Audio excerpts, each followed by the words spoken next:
आसमान से एक अजीब सा दिखने वाला लड़का जमीन पर उतरा। उसका नाम था मेगुमी। मेगुमी ने जोर से चिल्लाकर कहा, महोराघा जल्दी आओ। उसके यह कहते ही गांव का आसमान अचानक काला पड़ गया। बच्चे डर के मारे रोने लगे। तभी वहाँ एक विशाल सफेद रंग का दानव प्रकट हुआ। वह दानव गांव के एक एक आदमी को बहुत ही बेरहमी से मारने लगा। लोग घबरा गए और इधर उधर भागने लगे। तभी एक कोने में खड़ा एक आदमी यह सब देख रहा था। वह जान बचाकर सीधा सुकुना के घर पहुंचा। उस समय सुकुना अपनी शक्तियों से खतरनाक जानवरों को एक झटके में मार गिरा रहा था। तभी वह आदमी वहाँ पहुंचा। सुकुना ने मजाक में पूछा, क्या हुआ भाई, जोर की सूसू लगी है क्या? उस आदमी ने डरते हुए कहा, नहीं, मैं तो पहले ही पैंट में कर चुका हूँ। सुकुना हंस पड़ा और बोला, क्यों, कोई भूत देख लिया क्या? तब उस आदमी ने सारी बात सुकुना को बताई। आज सुबह हमारा गांव बिल्कुल शांत था, लेकिन अचानक गांव में एक अजीब सा लड़का प्रकट हुआ। आते ही उसने एक जादुई मंत्र बोला। उसी पल आसमान काला हो गया और एक विशाल दानव प्रकट हुआ। उसने आते ही गांव के लोगों को चुन चुन कर मारना शुरू कर दिया। गांव में अफरा तफरी मच गई। उसी भगदड़ में मैं भागता हुआ आपके पास आया हूँ। अब आपको ही कुछ करना होगा। यह सुनकर सुकुना कुछ देर सोच में पड़ गया। तभी उसे अपने दोस्त सातोरू गोजो की याद आई। बिना देर किए सुकुना तुरंत गोजो के गांव पहुंचा। वहां उसने देखा कि गोजो का घर पूरी तरह जल चुका था। सुकुना बहुत परेशान हो गया। तभी उसे एक छोटा बच्चा दिखाई दिया। वह उसके पास गया और देखा कि वह कोई और नहीं बल्कि गोजो का छोटा भाई छोटू खरगोश था। सुकुना ने पूछा, तुम्हारा भाई कहाँ है? छोटू खरगोश ने बताया, आज मैं और मेरे भैया बहुत खुश थे। भैया मुझे जादू करना सिखा रहे थे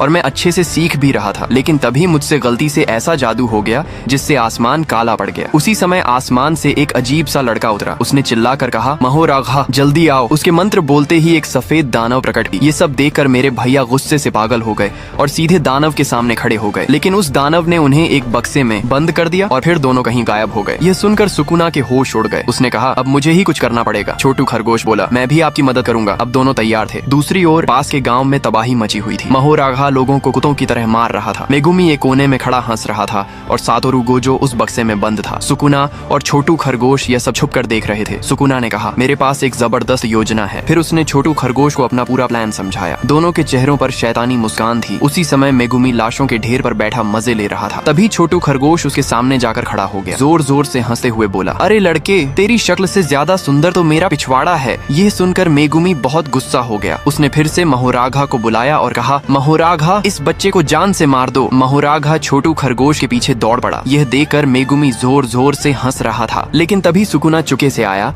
और उसने गोजो को आजाद कर दिया। दोनों गुस्से से भरे हुए थे। सुकुना और गोजो ने मिलकर मेगुमी को खत्म कर दिया। मेगुमी के खत्म होते ही महोराघा भी गायब हो गया।